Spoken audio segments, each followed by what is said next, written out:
Shalom, shalom, bien-aimés dans le Seigneur, shalom, chère Église, bien-aimés, frères et sœurs, que la paix de notre Seigneur Jésus soit avec vous.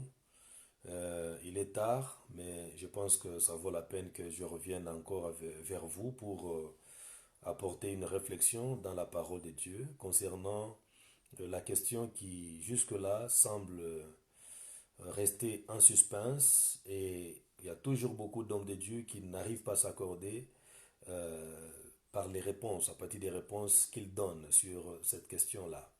Eh bien, la question est la suivante. Qui est le successeur d'Élisée? Le successeur d'Élisée, l'homme qui avait remplacé Élisée après la mort de celui-ci. Nous savons très bien qu'en Israël, aucun prophète, j'ai dit très bien, aucun prophète ne pouvait mourir sans avoir désigné un successeur, quelqu'un qui devait continuer avec sa mission après son départ.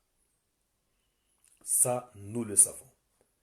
Tous ceux qui mouraient comme prophètes, ayant reçu la mission de prophétiser en l'honneur de Dieu, à la place de Dieu, avant de mourir, de quitter la réalité de la chair, Dieu les obligeait de désigner quelqu'un à la place pour continuer avec la mission.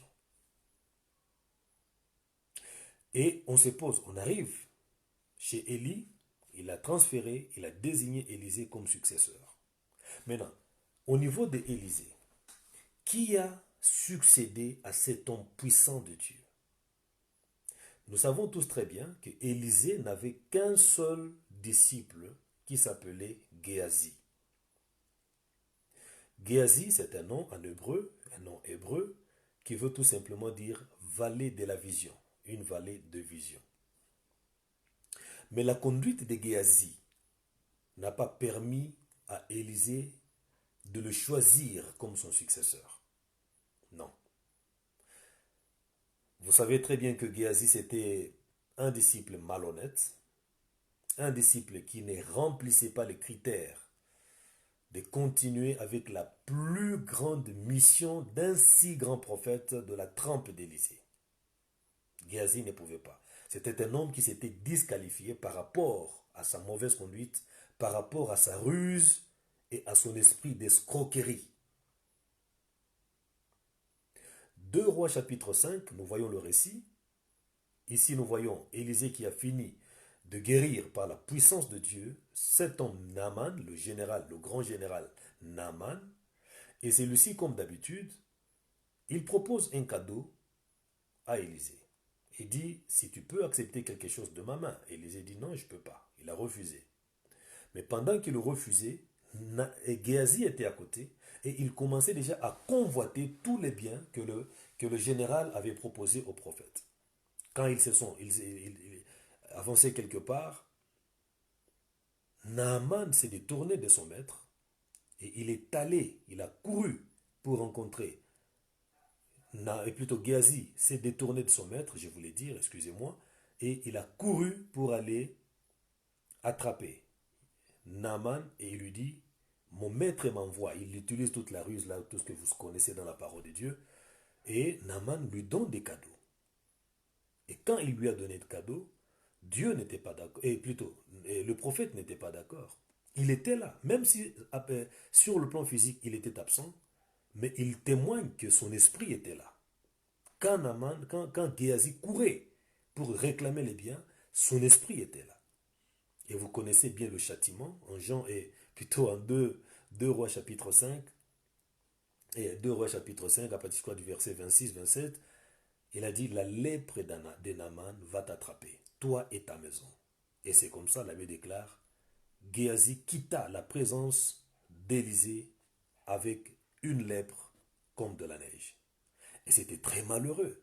Donc à partir de ça, nous comprenons que le seul disciple qui avait le mérite de succéder au prophète Élisée, c'était Géasi.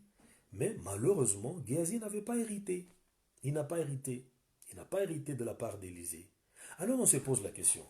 Si Géasi qui était attaché à côté d'Élisée n'a pas pu recevoir l'onction, n'a pas pu être désigné comme successeur d'Élisée, Alors, essayons de répondre à la question. Connaissant qu'en Israël, aucun prophète ne pouvait mourir sans avoir désigné quelqu'un pour le remplacer.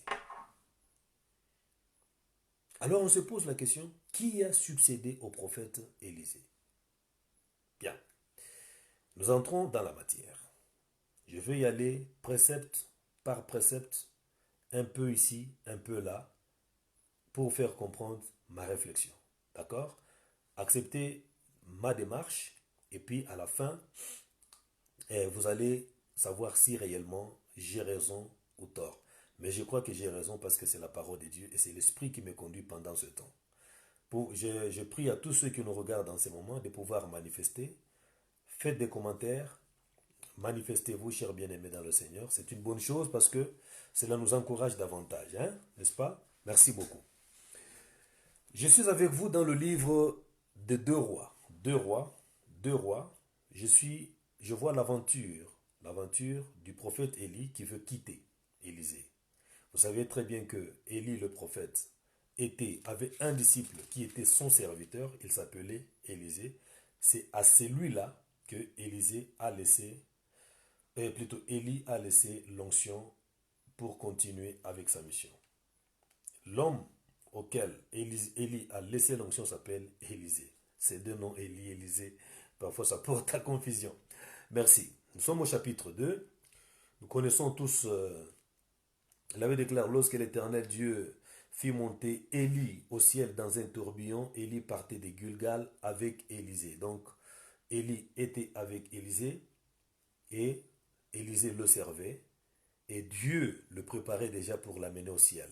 Dieu préparait déjà son serviteur pour l'amener au ciel et il l'a amené au ciel parce qu'il l'a préparé pour une mission qu'il devait remplir à Israël après l'enlèvement de l'Église. Ce n'est pas ça notre sujet. Nous sommes au verset 2. Élie dit à Élisée, reste ici, je te prie, car l'Éternel m'envoie jusque à Bethel.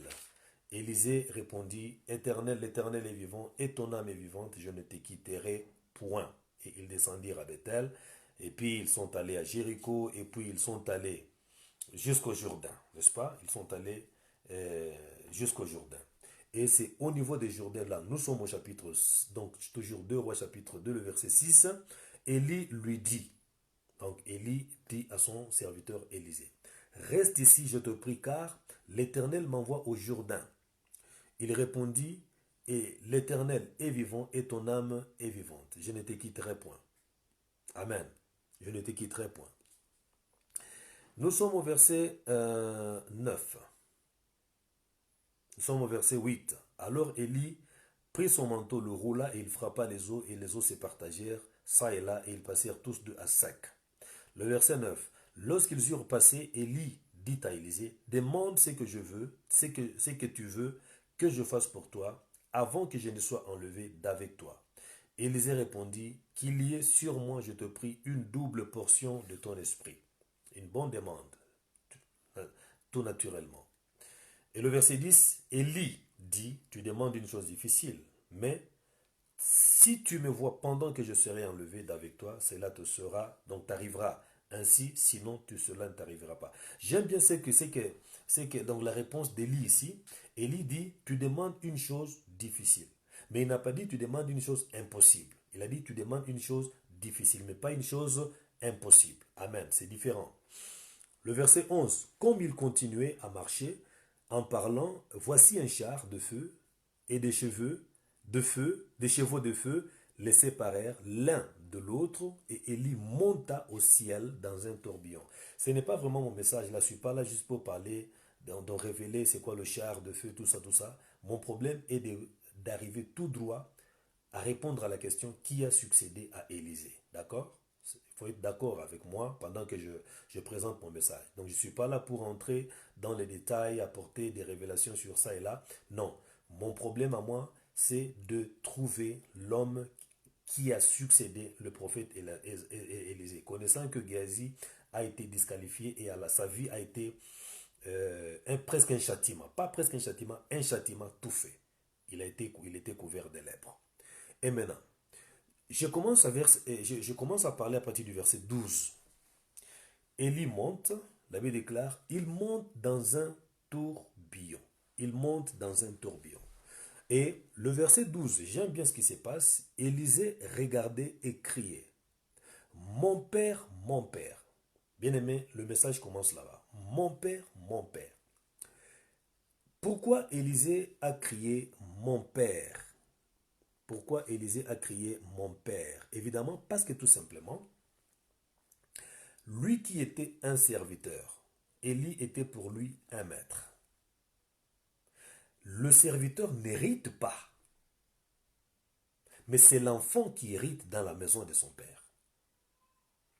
Élisée a découvert, il a compris que demander l'onction, recevoir l'onction avec la position de simple serviteur, cela ne suffisait pas.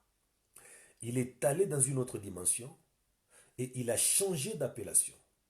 Il s'est retrouvé, il a voulu se retrouver dans la peau du fils, pas d'un serviteur. Du fils, il a voulu déclarer tout haut que c'est le fils qui reçoit l'héritage de son père et non un serviteur. Le serviteur n'hérite pas. Le serviteur, c'est presque un esclave. Mais c'est le fils qui hérite. Alors il change directement d'appellation et il crie, mon père, mon père. J'aime ça. Char d'Israël et sa cavalerie. Et la Bible déclare, il ne le vit plus. Je vais vous dire ceci. Si Élisée pouvait dire mon maître, bien-aimé, il n'allait pas recevoir la double portion qu'il avait demandée. Je le répète, le serviteur n'hérite pas. Le serviteur est toujours considéré comme un esclave. La seule personne qui hérite dans la maison, c'est le fils, c'est l'enfant. Voilà pourquoi il a voulu se résorber dans la peau du fils pour pouvoir hériter quelque chose d'un père. Et donc, pour Élisée, Élie est un père. Alléluia. Il est un père. Et il y a quelque chose de très important. Nous continuons avec la lecture. Juste immédiatement après, lorsque il ne vit plus Élie, qui était pris par Dieu, enlevé par Dieu, la Bible déclare saisissant. Donc celui qui saisit ici, c'est Élie. On parle maintenant d'Élie. D'Élisée plutôt. Élisée. Saisissant alors ses vêtements. Élisée a pris ses vêtements. Il les déchira en deux morceaux. Il les déchira en deux morceaux. Qu'est-ce que ça veut dire? En Israël, lorsque quelqu'un déchirait un manteau, c'était d'abord soit un signe de deuil, de désolation, mais beaucoup plus, c'était un signe qui représentait la cessation d'un pouvoir, la cessation d'un règne, la fin d'un règne. Et donc, si Élisée, vous vous rappelez de ce que Jésus a fait devant, je crois, euh, c'était euh, Caïphe, excusez-moi, c'était Caïphe, qui était le dernier souverain sacrificateur avec la succession d'Aaron. La Bible déclare, lorsque Jésus était devant Caïphe, qui était le tout dernier souverain sacrificateur, dans le Nouveau Testament, la Bible déclare, lorsque Caïphe lui posait la question, es-tu le Fils de Dieu? Jésus a dit, tu le dis. Qu'est-ce que Caïphe a fait? Il a pris son vêtement et il a déchiré son vêtement. Or, vous savez très bien qu'en Israël, il y avait une loi. On ne déchirera pas la soutane d'un souverain sacrificateur. C'était interdit par la loi. Pourquoi? Parce que déchirer la soutane d'un souverain sacrificateur, c'était mettre fin à son règne de souverain sacrificateur. Et nous voyons maintenant ici Caïphe qui se permet, il se permet de prendre sa soutane et la déchirer. Il oubliait qu'il était en train de poser un acte prophétique pour dire mon règne de souverain sacrificateur se limite ici. Et il était en train de transférer le pouvoir à Jésus-Christ de Nazareth, qui était choisi par Dieu lors du baptême de Jean-Baptiste dans le Jourdain comme étant le nouveau souverain sacrificateur à perpétuité, selon l'ordre de Melchisédek. Donc le fait qu'il avait déchiré sa soutane, Caïphe mettait fin à son règne. C'est la parole de Dieu. C'est la raison pour laquelle, même quand Jésus était à la croix, les bourreaux de Jésus n'étaient pas prêts à déchirer sa soutane. Ils ne pouvaient pas déchirer sa soutane. Pourquoi? Parce qu'évidemment, s'ils pouvaient déchirer la soutane de Jésus, ils allaient aussi commettre un acte prophétique de mettre fin à la souveraineté du Christ. Mais Dieu qui était au contrôle, le Dieu qui suivait la scène, qui était derrière la scène, connaissant que Christ était choisi pour être le souverain sacrificateur à perpétuité selon l'ordre de Melchisédek, Dieu lui-même est arrivé devant la scène et il a arrêté cette action-là. Et c'est ainsi que l'abbé déclare, on n'a pas déchiré la soutane de Jésus et on a juste fait un sort. On a tiré juste un sort. Alléluia. Vous vous rappelez même avec ce qui s'est passé entre le prophète Samuel et le roi Saoul. La Bible déclare, lorsque le prophète, non plutôt le roi Saoul suppliait le prophète Saoul, la Bible déclare, qu'est-ce qui s'est passé, vous savez? Il est allé, il a touché la soutane du prophète et la soutane s'est déchirée. Et le prophète directement s'est tourné vers Saoul et lui a dit, comme tu as déchiré la soutane, je mets aussi fin, Dieu met fin à ton règne. Donc, le fait que Élisée avait déchiré sa soutane, il était en train de poser un acte prophétique en disant, je ne dois plus opérer avec mon onction. Maintenant, je dois opérer avec l'onction de mon Père. Bien-aimé, lorsque nous entrons dans le ministère, Dieu nous donne toujours un Père. Quelqu'un qui a reçu l'onction, quelqu'un qui a fait une alliance avec Dieu. Et lorsque nous joignons à cette personne, nous entrons dans l'alliance de cette personne avec Dieu. Et cette personne qui a reçu, qui a fait une alliance avec Dieu, nous l'appelons un père. Nous l'appelons un papa. Nous l'appelons leader. Il est le père par excellence. Et parce que c'est dans son alliance que nous nous trouvons. Élie s'est retrouvé dans l'alliance, plutôt Élisée s'est retrouvé dans l'alliance que Dieu avait faite avec son maître Élie. Et il y a une puissance dans l'alliance, Bien aimé, il y a une grande puissance dans l'alliance. Lorsque quelqu'un a fait une alliance avec Dieu, la conduite, les problèmes, et je peux même aller très loin, les péchés de cet homme, c'est Dieu lui-même qui les règle. Rappelez-vous, et parce que, laissez-moi un peu dire encore une chose, lorsque quelqu'un a fait une alliance avec Dieu, cette alliance peut même sauver toute sa famille. Rappelez-vous de ce qui s'est passé entre Dieu et Salomon. Salomon se détourne de la loi de Dieu. Salomon se détourne de la volonté de Dieu. Il commence à adorer les idoles. Il prend les femmes étrangères. Dieu n'est pas d'accord avec ça. Salomon se courbe. Il adore les dieux étrangers. Et c'était une abomination au temps d'Israël, donc devant le Seigneur en Israël. Et le Seigneur, il est sorti de son silence.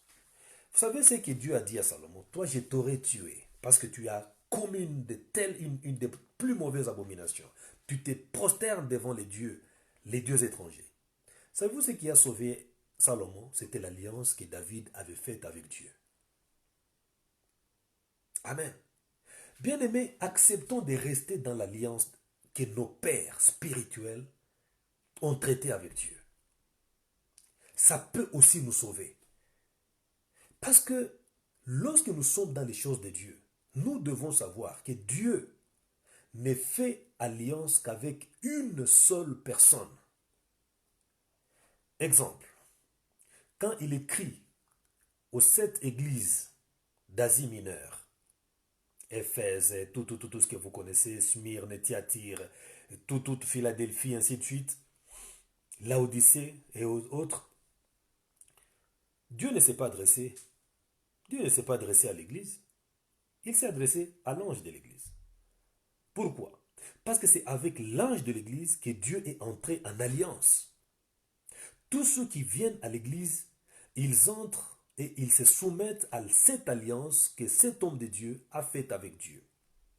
Vous êtes dans la nuée de l'alliance que l'homme de Dieu a faite avec Dieu. Et cet homme de Dieu, vous devez l'honorer, vous devez le respecter et vous devez prier pour lui. Parce que tout ce que vous allez recevoir dans cette église-là, que ce soit le travail, que ce soit la bénédiction, le mariage, tout ce que vous allez avoir, bien aimé, sachez que c'est grâce à cette alliance-là que cet homme de Dieu a pu faire avec Dieu. Gloire au Seigneur. Vous n'avez qu'un seul Père. Mais aujourd'hui, c'est malheureux. C'est très malheureux. Parce que nous voyons des fidèles qui se rebellent contre leur Père. Il y a très peu de gens, très peu de frères, de sœurs, qui restent sous l'onction et l'obéissance de leurs parents spirituels. Il suffit qu'ils soient bénis. Il suffit qu'ils reçoivent une bénédiction. Ils l'oublient carrément. Et ils pensent que c'est par ses efforts. Bien-aimé, même Jésus a dit, je suis le cep et vous, vous êtes les sarments. Lorsque le sarment est attaché au cep, il reçoit la vie du cep. La vie, ce n'est pas la vie du sarment, mais c'est la vie du cep. Lorsque vous êtes attaché, vous, en tant que branche, vous êtes attaché au cep, l'arbre. La sève du cep entre chez vous et vous avez la vie. Alléluia. Nous devons garder ça à l'esprit. On ne joue pas, on ne blague pas avec un père spirituel. Celui qui a reçu l'alliance avec Dieu. Votre avenir spirituel en dépend. Votre bénédiction en dépend. Jacob était un homme très intelligent. Lorsqu'il fuyait la colère de son frère Ésaü, il s'est attaché seulement à la parole de son père. Il s'est seulement attaché à la parole de son père. Il n'a pas demandé autre chose. Il est allé juste auprès de son père et son père a prononcé une bénédiction. Et la parole du père a accompagné Jacob et cette parole a fait beaucoup de choses là où Jacob est parti. Frère, votre père spirituel peut être vieux, mais sa seule parole qu'il peut prononcer peut changer votre vie. Vous pouvez avoir la taille plus que votre père spirituel. Mais Dieu lui a donné la grâce, il lui a donné l'onction. Et vous marchez dans son onction. Vous obtenez au travers de son onction. Il vous a appris à prier. Il vous a aidé, il vous a montré Dieu. Il vous a appris comment rester fidèle à Dieu. Il vous a enseigné la parole de Dieu. Mais ça, ce n'est pas quelqu'un avec qui blaguer. Vous êtes dans son alliance. Honorez les pères spirituels.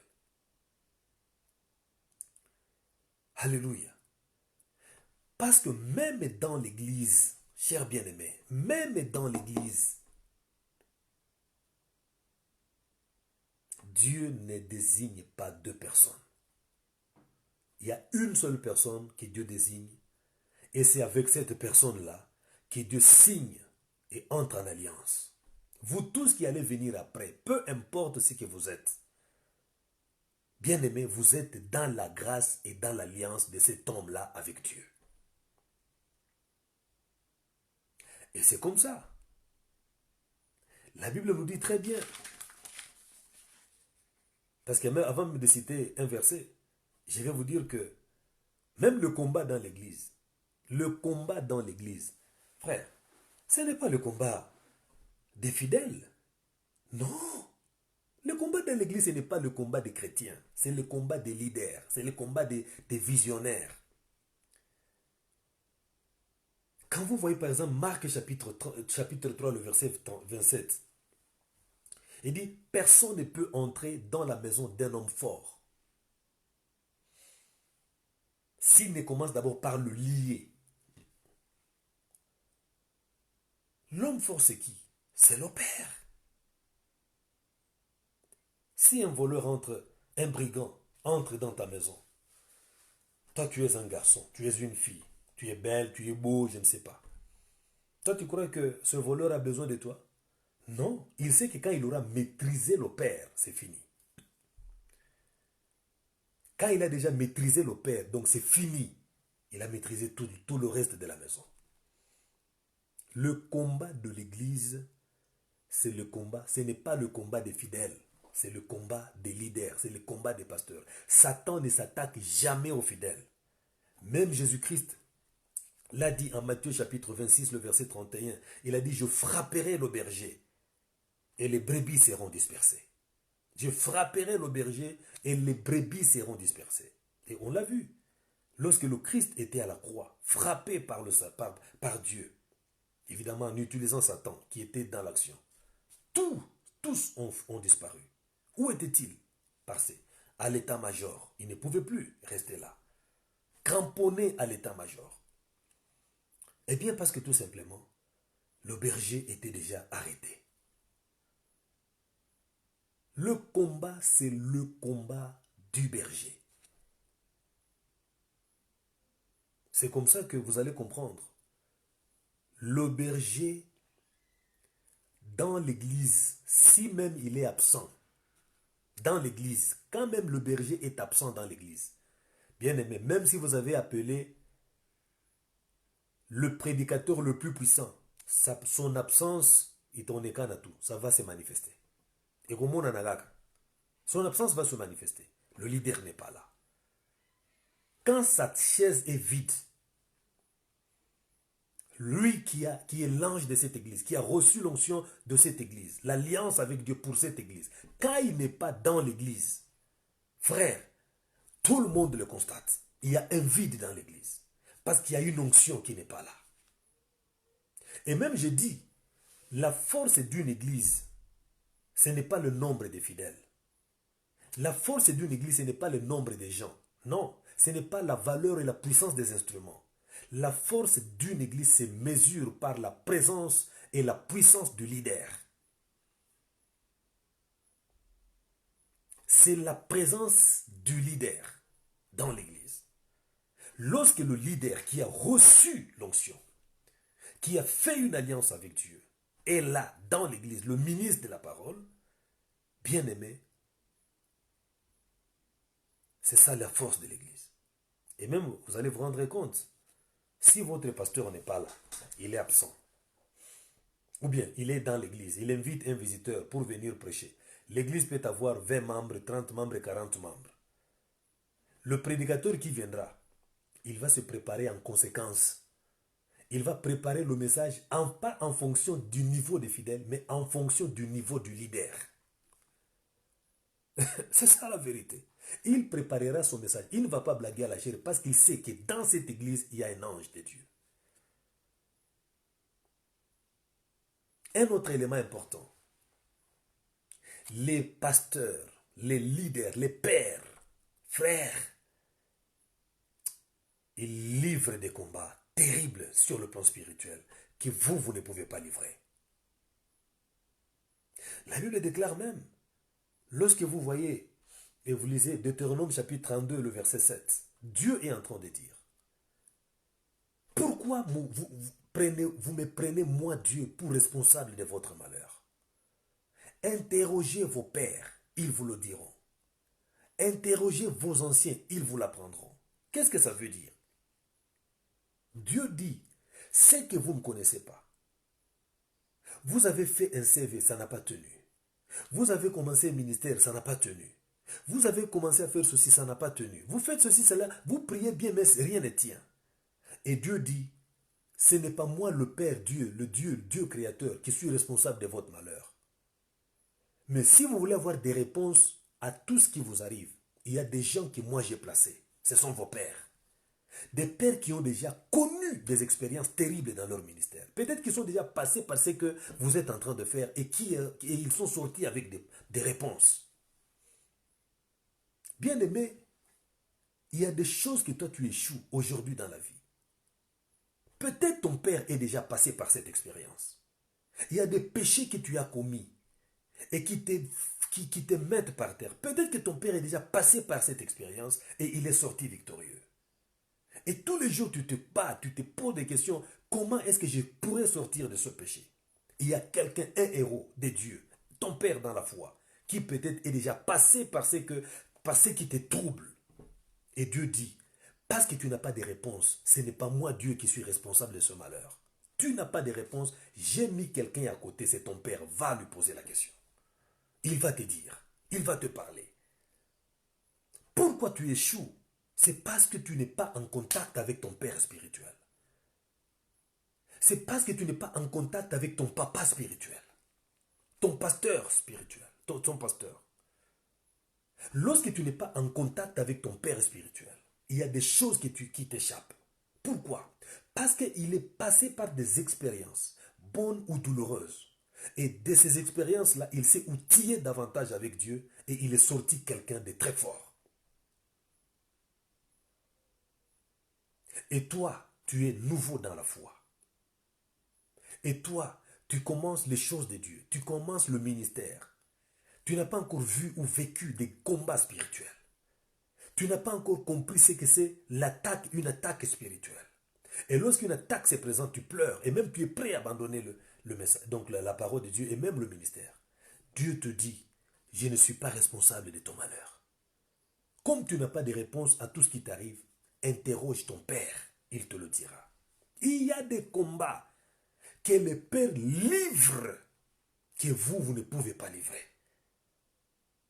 Il y a des combats que vos pères livrent, que vous ne pouvez pas livrer. Bien sûr.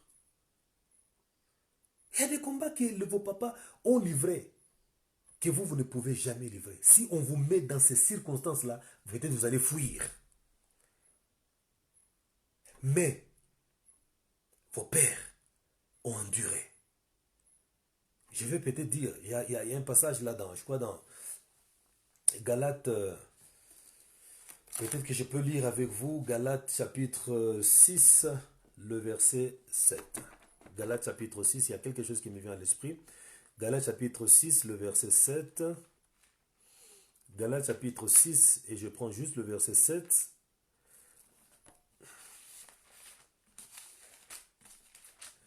Galates chapitre 6 et le verset 7. Nous sommes au verset 7. Il dit, ne vous y trompez pas. Non, je peux peut-être prendre Colossiens chapitre 1er. Colossiens chapitre 1er. Colossiens chapitre 1er, excusez-moi. Colossiens chapitre 1er. Et je prends le verset 24. Il dit, ça c'est l'apôtre Paul. Il dit, je me réjouis maintenant dans mes souffrances pour vous. Je me réjouis dans mes souffrances pour vous. C'est-à-dire, il y a des souffrances que l'apôtre Paul était en train d'endurer pour l'Église. Pour l'Église. Il y a des combats que l'apôtre Paul était en train de mener pour l'Église. L'Église ne menait pas ces combats-là, mais l'apôtre Paul, lui, menait ces combats pour l'Église. Alors il dit, je me réjouis maintenant dans mes souffrances pour vous. Il souffre, les pères souffrent pour l'Église. Il dit, et ce qui manque aux souffrances de Christ, l'apôtre Paul dit, je l'achèverai en ma chair. pour son corps qui est l'Église. Alléluia. Pour mon corps, son corps qui est l'Église. Et quelque part, dans la parole de Dieu, il dit que personne désormais ne me fasse de la peine, parce que je porte sur mon corps les marques de Jésus. Laissez-moi un peu ouvrir une parenthèse là par rapport aux marques de Jésus. Jésus a eu des marques de fouet sur son corps. Quand il était dans la procession pour sauver l'homme qui était péché, qui était perdu. Le Père l'a envoyé sur la terre pour porter la chair humaine, afin de mourir à la croix de Golgotha comme un malfaiteur, même s'il n'avait pas péché. Il a pris dans sa chair le péché de l'humanité. Et pour arriver à sauver l'humanité, le Christ est passé par des fouets terribles. Il a été flagellé, il a été battu. Et sur son corps, à la puissance et à la force des coups qu'il recevait, sur son corps, il a laissé des traces. Il y a des traces qui sont restées. Et l'apôtre Paul, désigné par le Seigneur pour le servir, il revient en disant, je porte maintenant, moi sur mon corps, les marques de Jésus. Les marques de Jésus. Quelles sont ces marques? Le fouet que l'apôtre Paul recevait. 40 coups moins un. Battu des verges. Il était dans les prisons, dans le froid, et lui-même le dit dans ses épîtres. Et ce qui m'intéresse ici, c'est ce qu'il a dit en Colossiens chapitre 1er, le verset 24. Il dit, je souffre, je me réjouis dans mes souffrances pour vous. Il n'y a pas de souffrance de coups, il n'y a pas de souffrance de fouet qui ne laisse pas de traces sur le corps. Et l'apôtre Paul se vante d'avoir souffert pour l'Église, d'avoir porté sur son corps les marques de Jésus, c'est-à-dire le fouet que le Seigneur recevait pour l'Église, lui aussi a reçu ces mêmes fouets pour les fidèles, pour l'Église. Il était un père. Il a payé des prix, il a payé un sacrifice à la place des fidèles. Et nous aussi les ministres de la parole, les pères que le Seigneur nous a mandatés, les gens avec lesquels nous avons signé, nous avons fait un pacte avec Dieu, nous aussi nous portons sur notre corps les marques spirituelles de Jésus, comme l'apôtre Paul. Comment ça? Je vais le démontrer. Lorsque vous, infidèles, vous venez dans le bureau de votre pasteur et vous dites, je suis malade. Ça, c'est un problème spirituel. Mais tout problème spirituel se résout avec un apport spirituel. Alléluia. Et donc ça, c'est très important. Tout problème spirituel se résout avec une contribution spirituelle. C'est comme ça, quand vous avez un problème spirituel, votre pasteur peut prier. Mais quand il prie, qu'est-ce que ça veut dire? En priant, il quitte le monde charnel, il entre dans la dimension spirituelle et il commence à livrer des combats spirituels à votre place. Mais vous faites quoi? Vous êtes assis, vous attendez la réponse. Qu'on ne vous trompe pas, la prière que les pasteurs livrent, ce sont des combats terribles sur le plan spirituel. Et le diable ne va pas se laisser faire. Il ne va pas lâcher la bénédiction comme ça, au prix vil. Il va se battre. Il se battra jusqu'à ce qu'il va laisser des traces sur le corps de votre pasteur. Et quand le corps de votre pasteur est blessé, les traces du combat acharné avec Satan, et quand il va quitter le monde spirituel, vous êtes béni là-bas. Et lui, il a des traces sur son corps, des traces spirituelles.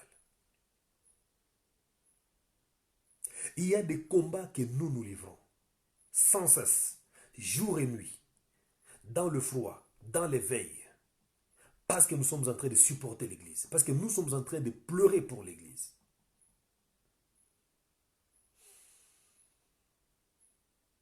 Il y a des sacrifices énormes que nous payons. Je me rappelle, moi je suis un père, je suis un parent.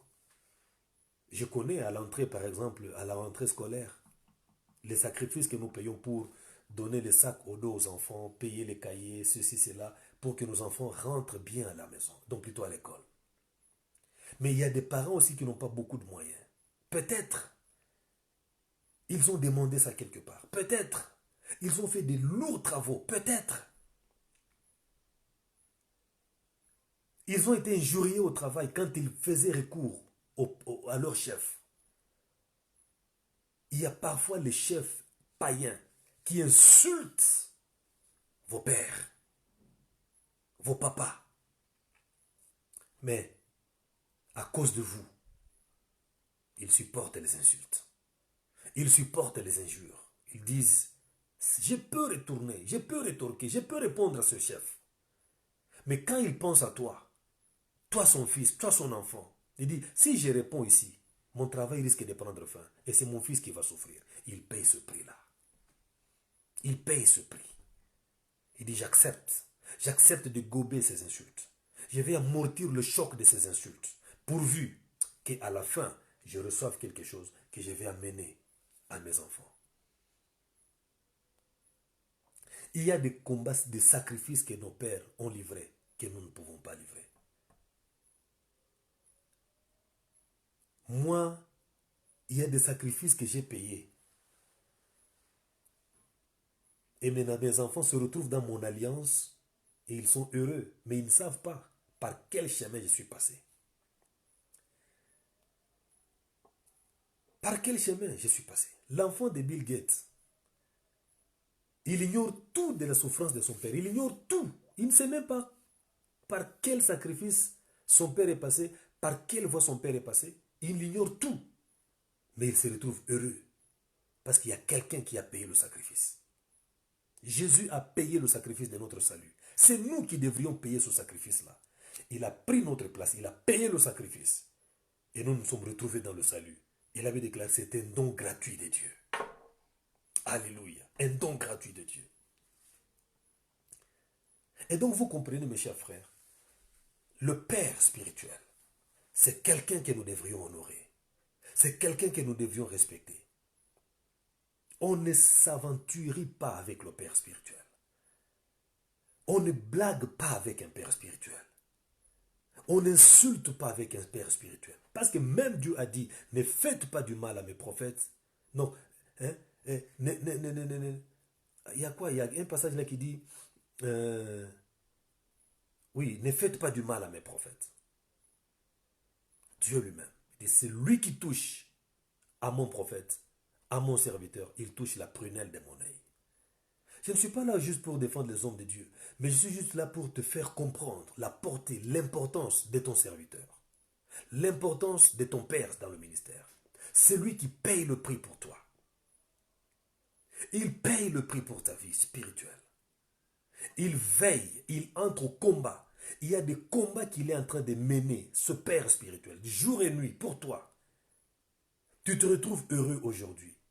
Et tu oublies tout du sacrifice que ton père spirituel paye tous les jours pour toi.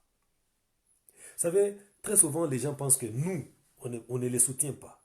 Frère, quand tu entres dans l'alliance que ton père a faite avec Dieu, et que tu te retrouves sous l'ombre de son onction, sous l'ombre de sa grâce, sous l'ombre de sa puissance, fais attention de ne pas faire fâcher cet homme de Dieu.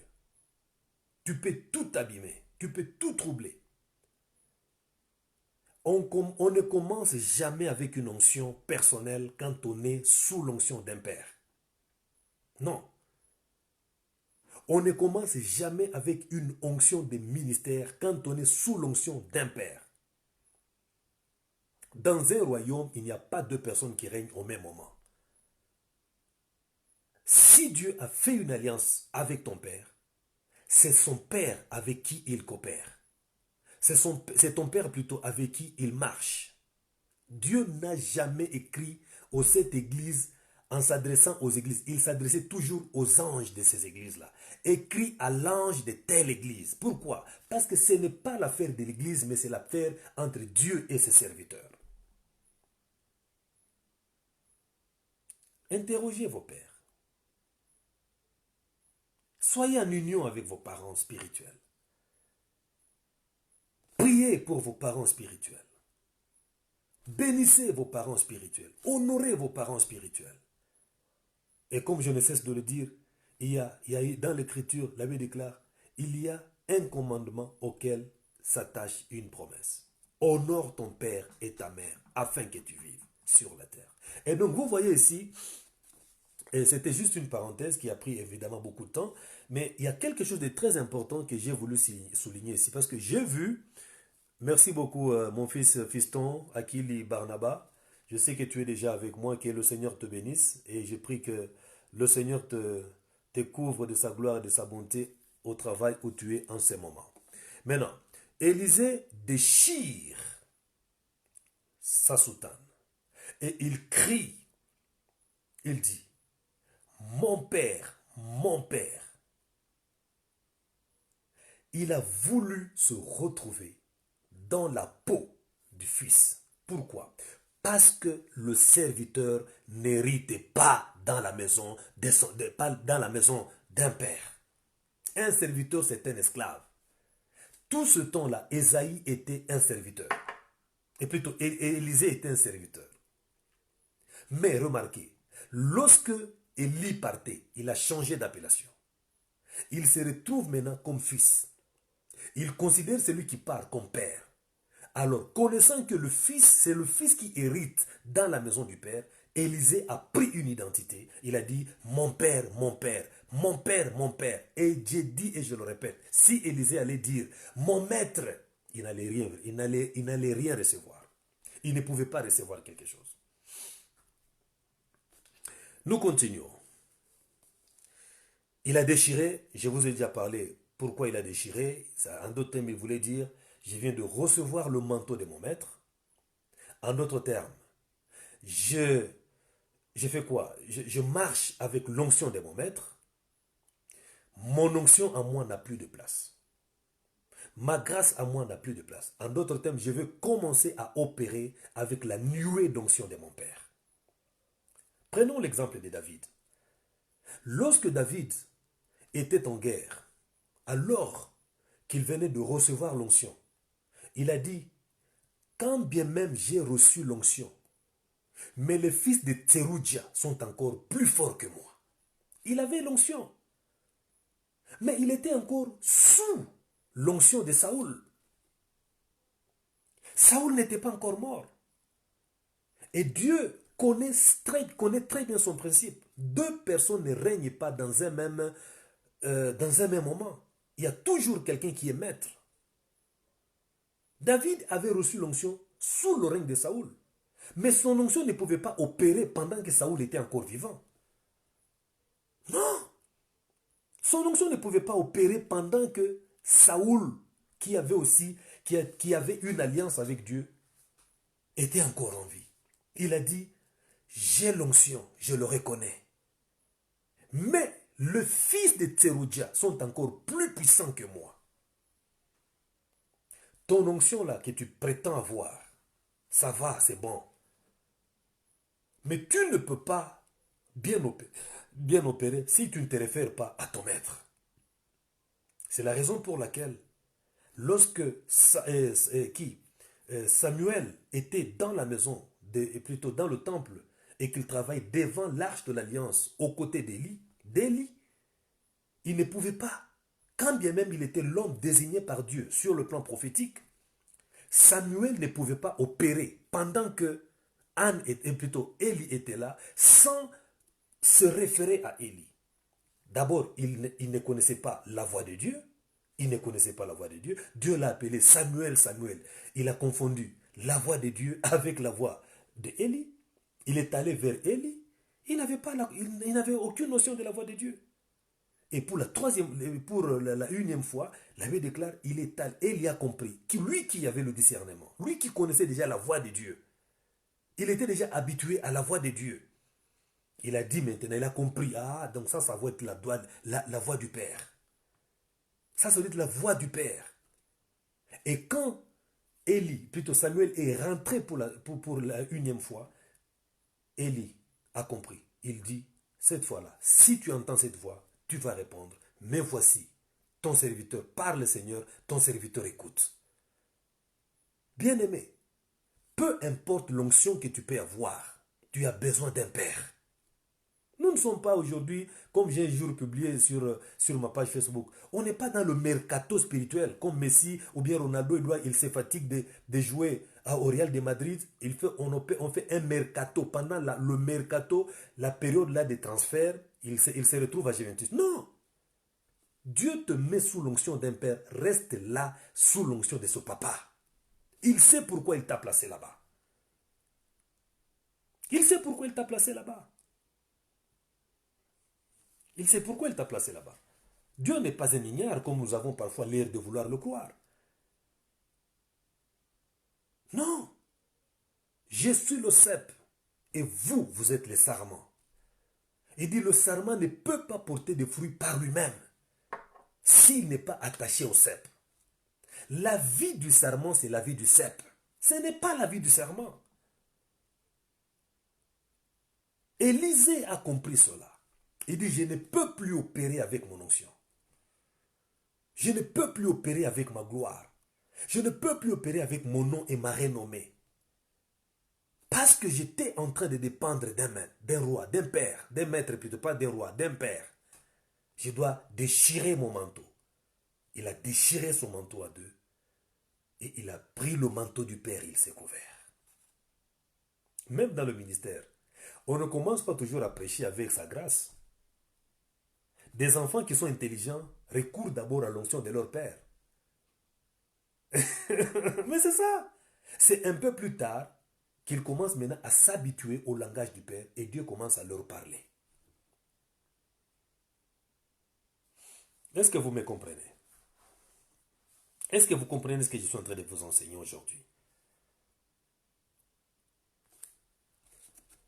Le verset 13. Il le releva le manteau qu'Élie avait laissé tomber. Puis il retourna et s'arrêta au bord du Jourdain. Le verset 14. Il prit le manteau qu'Élie avait laissé tomber et il frappa les eaux en deux.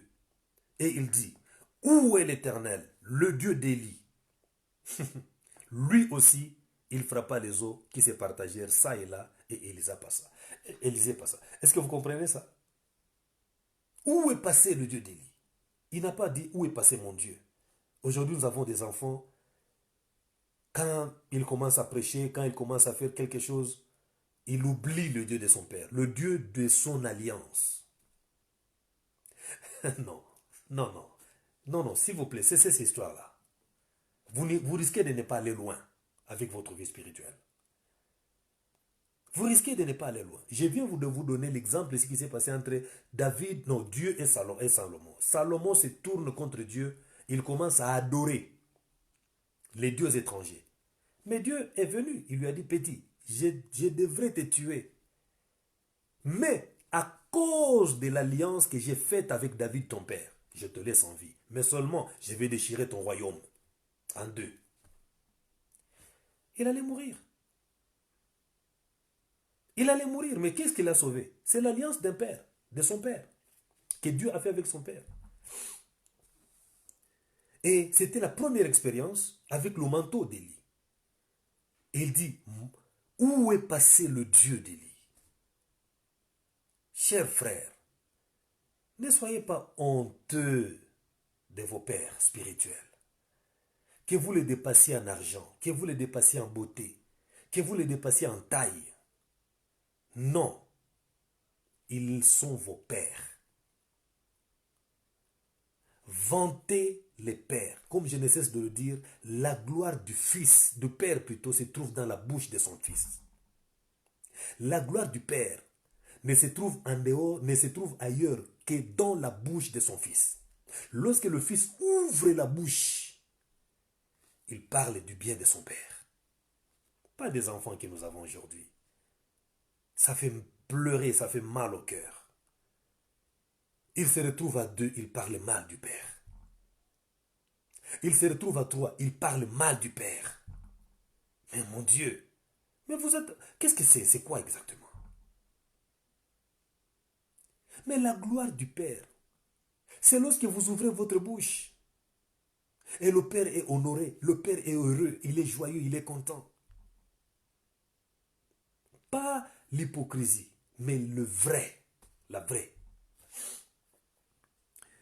Il prit le manteau, il déchira. Et j'aime bien le verset 15. Les fils des prophètes qui étaient à Jéricho vis-à-vis, l'ayant vu, ils dirent, l'esprit d'Élisée repose sur Élie. Ah, j'aime ça. L'esprit d'Élisée repose sur Élie. Lorsque Moïse voulait mourir, Dieu dit à qui? À Moïse, amène Josué dans ta présence. Tu mettras ta main sur lui et Josué recevra ton esprit. En d'autres, il va commencer à opérer avec ton esprit. Bien aimé, un père. Oh, vous vous trompez.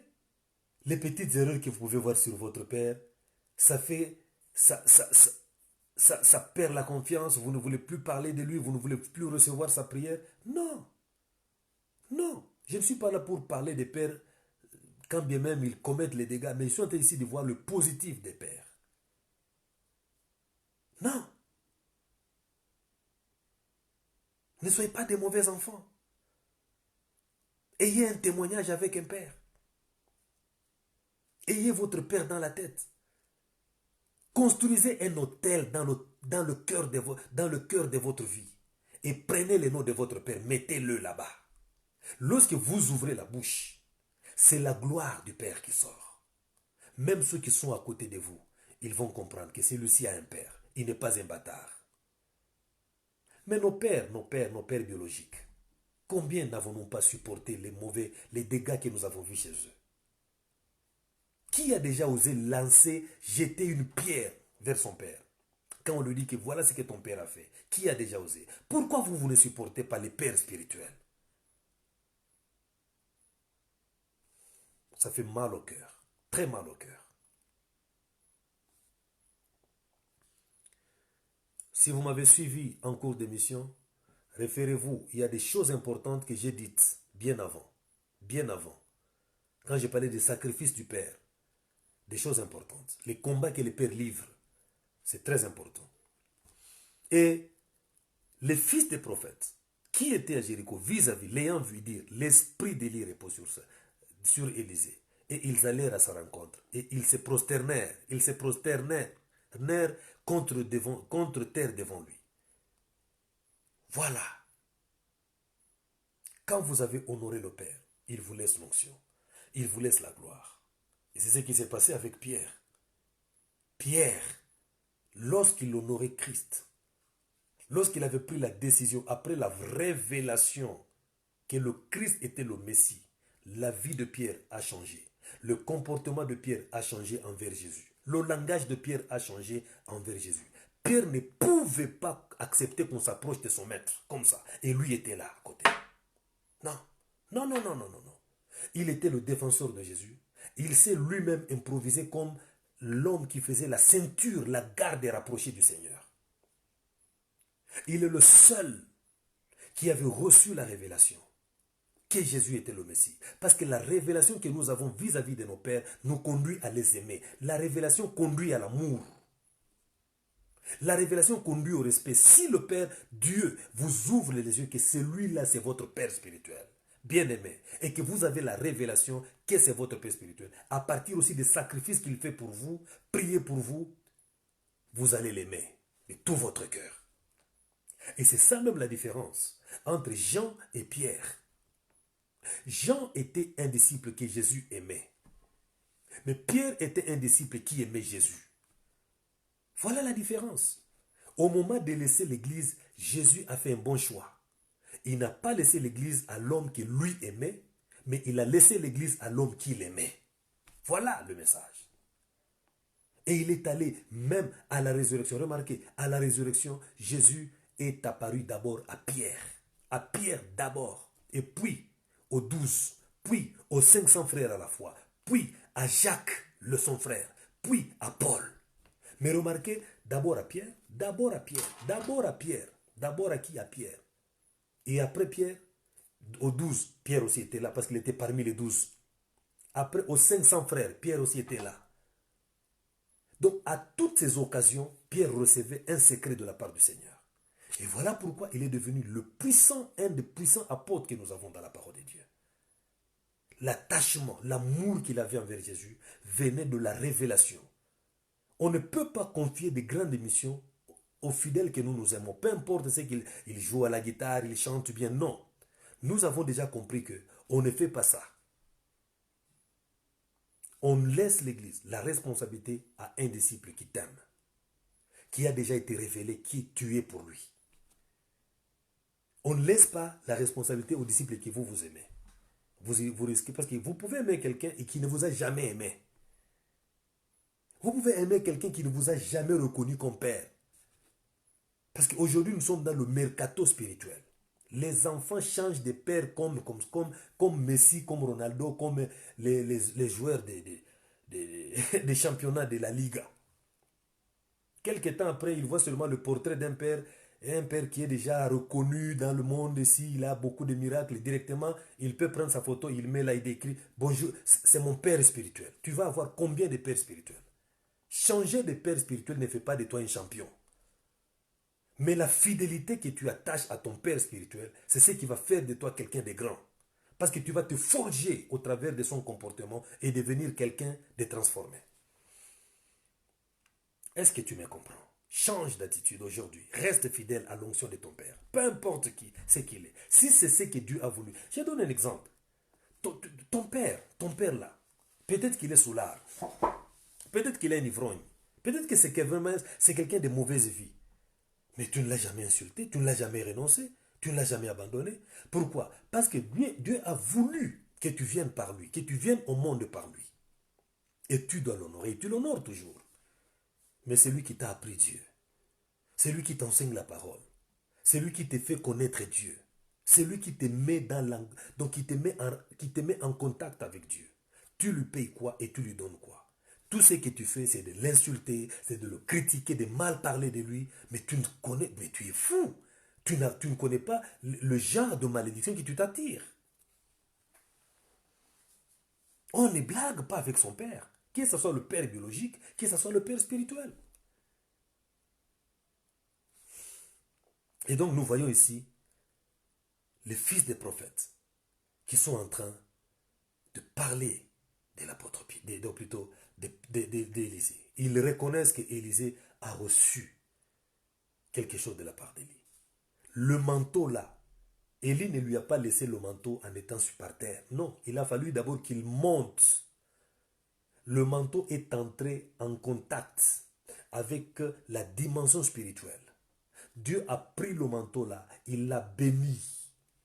Il lui a donné une dose d'onction. Le manteau est allé entrer en contact avec le surnaturel de Dieu. Il n'a pas laissé le manteau en étant encore sur la terre. Il pouvait bien. Pourquoi? Il a dit, quand tu me verras partir, quand tu me verras partir. Il a fallu d'abord que Élie puisse entrer dans la dimension céleste. Et que le manteau touche le surnaturel de Dieu. Et en touchant le surnaturel de Dieu, Élie a compris qu'il devait maintenant laisser un successeur sur la terre. Quelqu'un qui a reçu le double de son onction. Tout ça c'est quoi? Remarquez un peu. Vous voyez un peu ce qui se passe ici. À partir du chapitre 2 des 2 rois. Lorsque Dieu fit monter Élie au ciel dans un tourbillon, Élie partait de Gilgal avec Élisée. Écoutez, Élie dit à Élisée, reste ici, je te prie. L'Éternel m'envoie à Bethel. Élisée répondit, je ne te laisserai pas. Je ne te laisserai pas. L'Éternel est vivant et ton âme est vivante. Je ne te quitterai point. Où sont partis les vrais disciples, mon Dieu? Où sont-ils partis?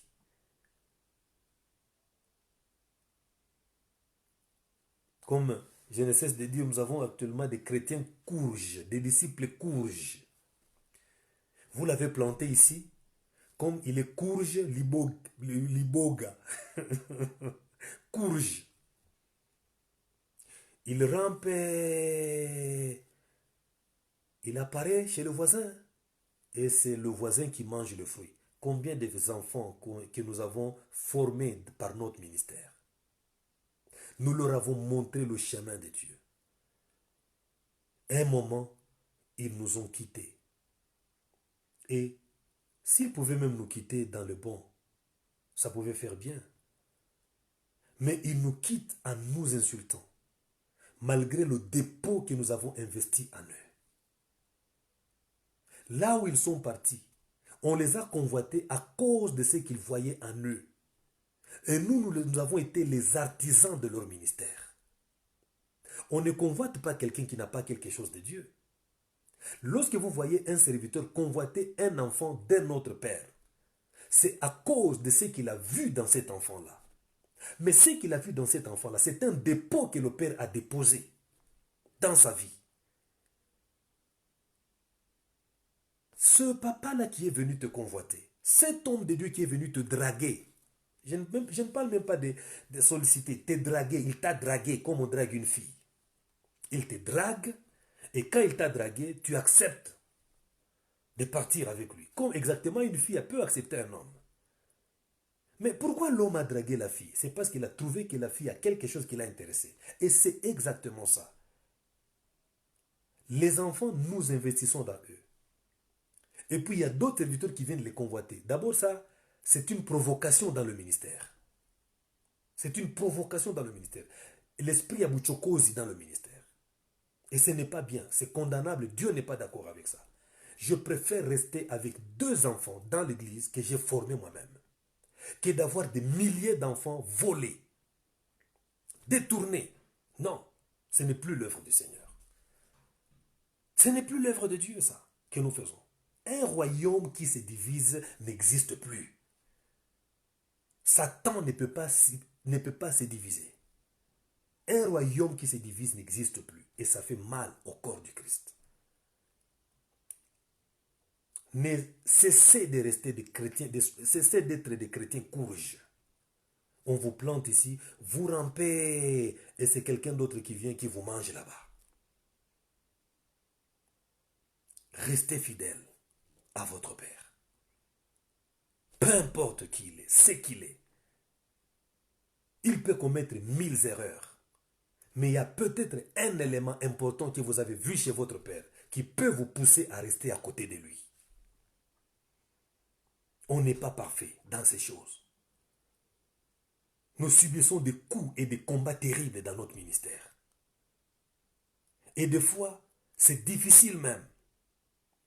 C'est très difficile de comprendre les différents combats auxquels nous faisons face tous les jours dans notre vie, dans notre ministère. Je viens de vous dire ici, le combat de l'église, ce n'est pas le combat des fidèles, mais c'est le combat des bergers.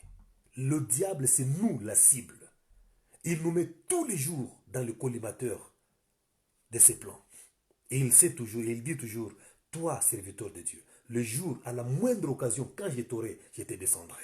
Et tous les jours, le diable grince les dents contre nous. Voilà ce qui s'est passé quand Jésus a dit à Pierre, en Luc 22, il dit, Pierre, Pierre, Pierre, Satan te réclame pour te cribler comme du froment. Mais moi, j'ai prié pour toi. En d'autres termes, j'ai élevé un autel pour toi. Je me suis comporté, moi Jésus-Christ, comme un autel pour toi. Ce que toi tu devais payer, moi j'ai payé pour toi. Tu ne mourras plus parce que moi je me suis donné à ta place. C'est ça ce que Jésus voulait dire. J'ai prié pour toi. En d'autres termes, j'ai pris ta place.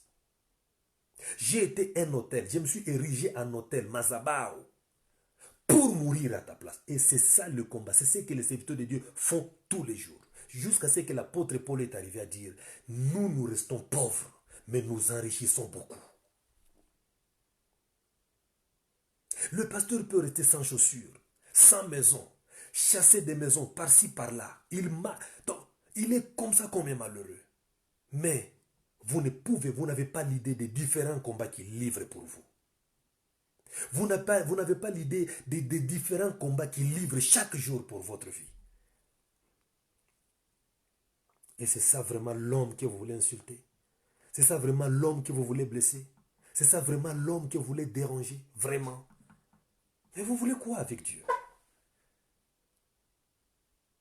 Alors, j'entre. C'était une parenthèse importante. Et maintenant, nous voyons Élisée recevoir la double portion de l'onction d'Élie.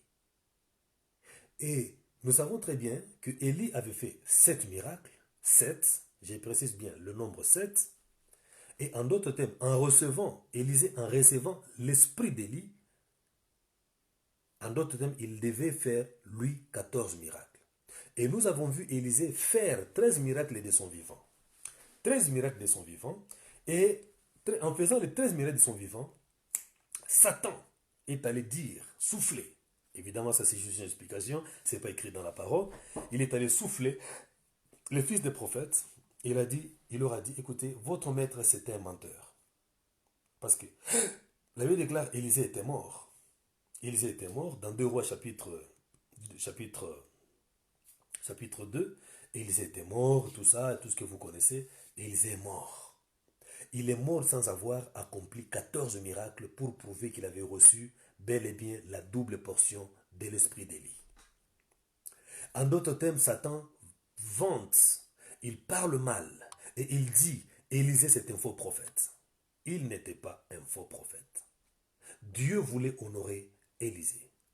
Et c'est comme ça qu'un jour, alors que Élisée était déjà mort, l'année suivante, les os d'Élisée étaient juste dans la tombe et toute la chair était partie. La Bible déclare,